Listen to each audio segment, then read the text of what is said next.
Hey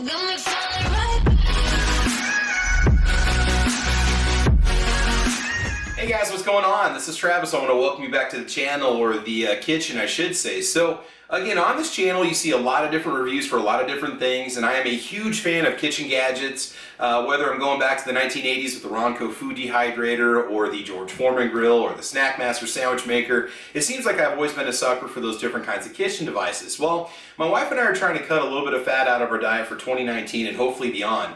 And the problem is that we both love fried foods. Onion rings, french fries, chicken strips, cheese sticks, you name it, we're big fans of it. It's obvious if you look at me. So one of the ways that you can cut that fat content out of your diet is by looking into one of these air fryers. Now I have a little bit of experience with one of these, and today we're going to do a quick unboxing, take a look at the features, and actually prepare some french fries in the Farberware digital oil-less fryer. Now it's oil-less, not oil-free.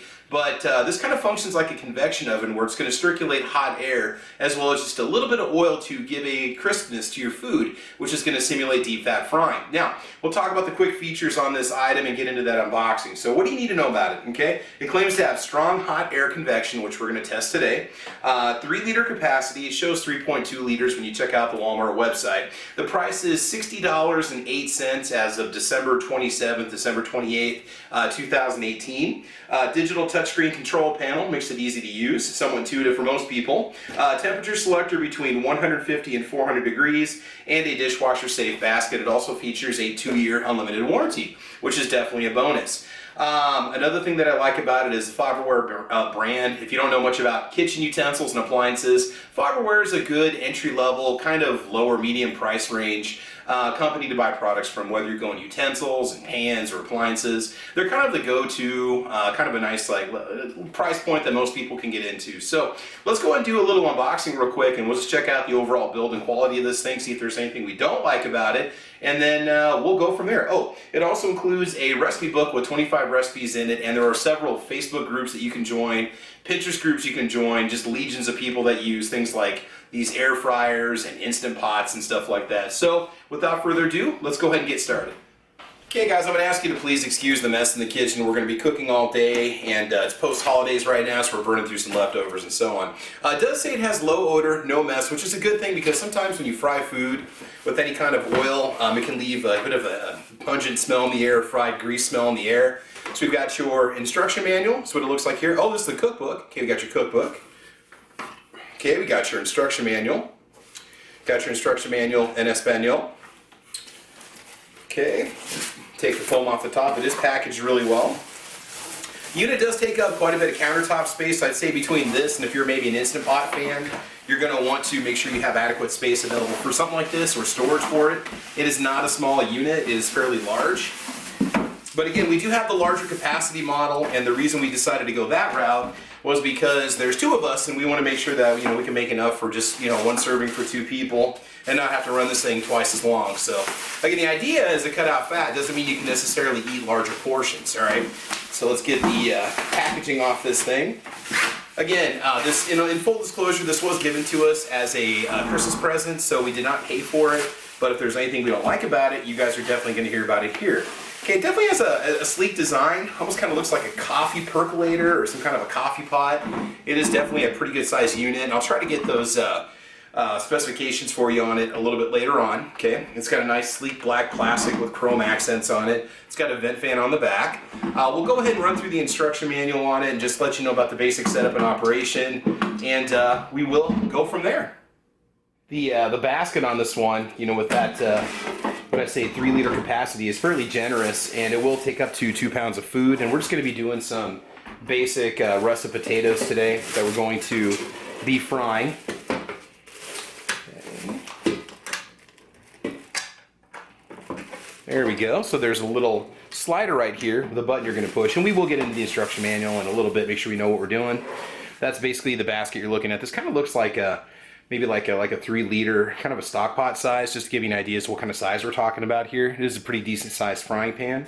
And again, this is your basket right here. It is metal lined, non-stick, so it should make it easy for you to clean up when it comes time to do so.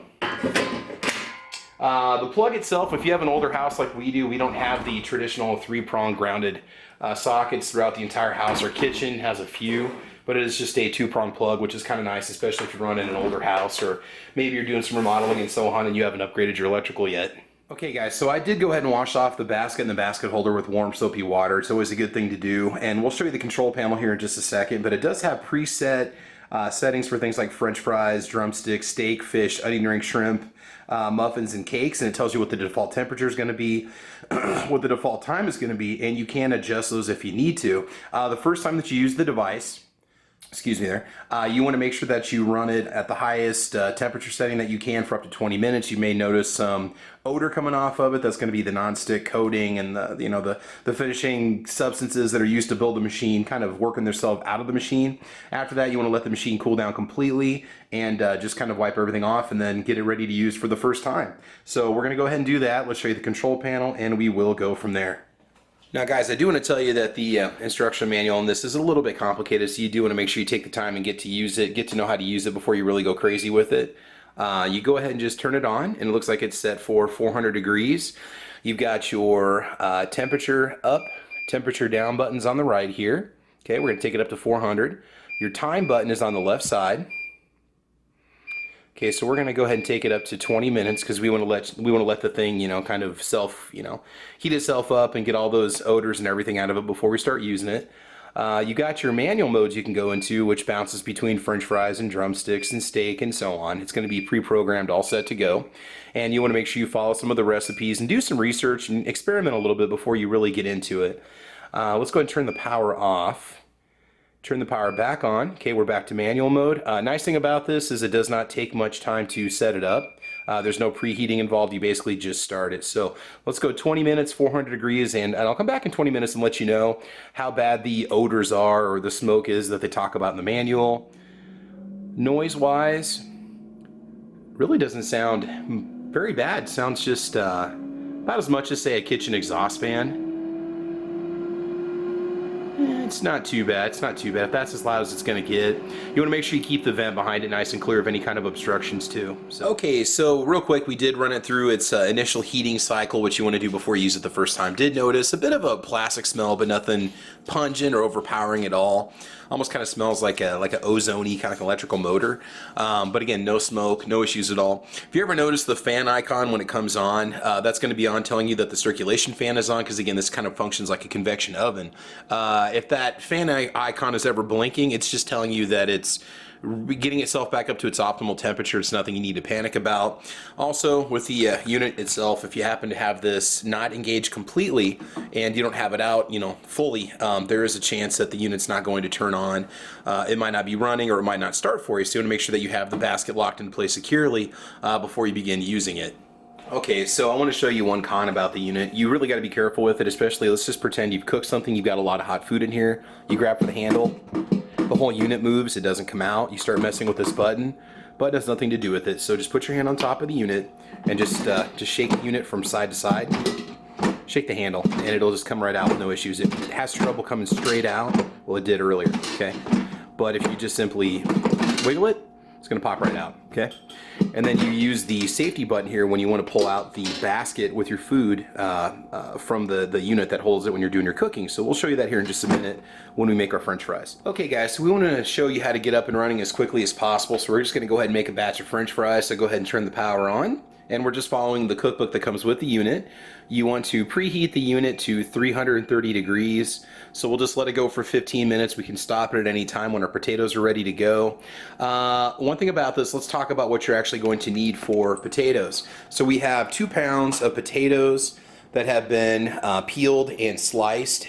They've also been soaking for a minimum of 30 minutes. You might want to do that first before you start preheating. You want to dry them thoroughly, and then what you're going to do is go ahead and just cover them up with 1 tablespoon of extra virgin olive oil or a canola oil, vegetable oil, whatever oil you want to use. The cookbook says that you should use olive oil, so we're just going to drizzle that over everything, get it nice and coated, and then we'll show you how we put it back in the basket and get it going. So since our potatoes are already ready to go, we're going to go ahead and just begin the preheating process of this.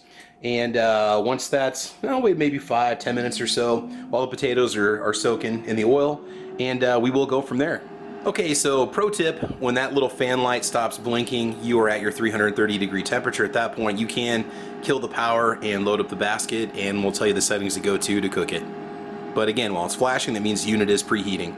Okay guys, so we got this preheated to 330 degrees. We're gonna go ahead and hit pause. We're gonna go ahead and remove the basket. Remember, just kind of shake it a little bit, it'll pop right out. Let's move over to our potatoes. And with the assistance of my lovely wife, we're going to go ahead and put the potatoes in the pan. And again, you're going to hear them start to sizzle because this pan is hot. So what you want to do is go ahead and take it and put it back in the unit. And again, make sure that you have drizzled and coated these in some sort of cooking oil, olive oil, canola, and so on, vegetable oil. And go ahead and put it back into the unit. Okay, now what you want to do is go ahead and hit start. We're going to adjust the time for 5 minutes. Is that right? Okay, you want to go ahead and let it go for 5 minutes. And at the end of 5 minutes, you're going to want to pull the basket out, shake the basket a little bit so they move around a little bit, put the basket back in, and we will go from there. Okay, so while this is cooking for 5 minutes, you know, this does seem like a lot of work, but when you get used to doing something in the kitchen, you've done it a few times, it's actually pretty easy. It becomes almost like second nature because it seems like a lot of work versus just buying, say, a bag of, you know, a ride of crinkle cut fries and throwing them in the oven. Some of the advantages to this are going to be that you're going to be getting less just fat and just crap and filler that they put in a lot of the fries and the coatings and so on that you buy in the grocery store. You're able to source the potatoes wherever you want, say from a farmer's market or your own garden. You can choose the type of potato you want to, if you want to use, say, Yukon Golds, or you want to use some new potatoes, red potatoes, etc. So again, it does seem like a lot of work, but really it's not. You know, getting the machine set up was you know, the tricky part, getting it all figured out. Now, one thing you might say is, well, you got that preset fry button. Why didn't you just use that? Honestly, it's because the cookbook told us not to, and we're just going off of what the cookbook says. I might just experiment with it and just do the preset button of 400 degrees and just let it go for 5 minutes. Shake the basket, put it back in, let it go for another, you know, 10 or 15, whatever it's preset for. That's always an option, but we're going to follow the recipes for now that come with the machine before we use any of the preset buttons. But again, you may need to experiment just a little bit to kind of get to learn how the machine's going to work best for you. Okay, so that was the initial 5 minutes. Let's just take a look at them and see what they look like. I'm kind of curious myself. They're starting to get a little bit of a sear on the outside of them. They're not browning yet, but you can tell they're starting to cook on the outside. They're starting to get a little bit dry. And we'll go ahead and put them back in. Now, the manual says that you want to go 10 to 15 minutes at 390 degrees. We're going to do 15 minutes. And the reason why is because we did a thicker cut fry and we did the 2-pound capacity. So we're going to go ahead and just put that up to 400 degrees. We just push up on the up arrow. The time is 15 minutes and hit start. Again, we're going to let it go. Make sure you've got this in a place, again, where you've got good ventilation, and if you have a kitchen fan, you might run that just in case you get any kind of smoke or anything like that. So we'll let this go for 15 minutes and we will show you what the final product looks like. And okay, my bad on that, guys. Quick correction. You know, like I said, it was 400. You want to let it go. If it is cooking at 400, I'm sorry, just go ahead and pause it and knock it down to 390, hit start again, and let it go. It isn't going to hurt anything. Again, I'm so used to 400 because that's what the French fry setting is preset for, but you are good to go on this setting. Okay guys, 390 degrees and 15 minutes later, this is what you got. You've got some nice golden brown potatoes. Looks like some of these aren't totally done on the bottom. So we may need to shake them up a little bit more. We could also take out some of the more done ones and put them back in for 5 minutes, but we'll just go ahead and pour them all out. So again, that's fairly thick potatoes. That's a 2-pound serving. Okay, so they do look to be a little bit maybe underdone here on the bottom. Yeah, we definitely want to make sure that we stir these up a little bit better next time. But again, this does kind of give us an idea as to what we're doing. The ones that are cooked up really nice. They're really hot. They're a nice golden brown and they are crunchy. So again, it's going to take just a little more practice to get this figured out 100%. Okay, so we went ahead and picked out the fries that were not done as much as we wanted. And again, you know, for better results, you might want to just maybe try using 1 pound or cut them a little bit smaller. We're going to put these in for 5 minutes and get them toasted up and go ahead and continue munching away. Okay, so we're going to go ahead and let these cook for another 5 minutes and finish out the last of the bunch. But again, they turned out looking really good. The taste, just like most of the French fries you have out of the French fryer. Nice and crunchy. Not bad. Definitely more of the potato flavor and less of the other stuff that goes on, and I like that. So again, the Farberware air fryer, you know, I can't really speak to the durability of the item except that you get the 2-year warranty, which is a good thing. Again, practice with it, learn how to use it. You know, once you work with it a couple times, like I said before, it's going to be really easy to get this thing up and running. cookbook that comes with it gives you a huge variety of foods that you can cook in it. And again, join maybe some of the Facebook groups that are out there and learn to make some of the other recipes too. So I'm impressed with it. I like it. It's quiet. It's easy to use. The getting everything up and running and cleaning it's going to be a piece of cake. Otherwise, guys, that is it. So thank you for your patience today on this little learning journey on how to run with the Farberware oil-less electric fryer. Air fryer is what a lot of people like to call it. But otherwise, guys, that is it. So thank you for joining us today. And we got a lot more videos coming to the channel. Don't know if we're going to have more kitchen appliances, but this is just something to try. Again, check it out. See what you think. If you don't like it, you can always take it back. But otherwise, guys, please like or subscribe. And as always, guys, I want you to have fun. I want you to be safe. And we will talk to you soon. All right, take care. Bye-bye.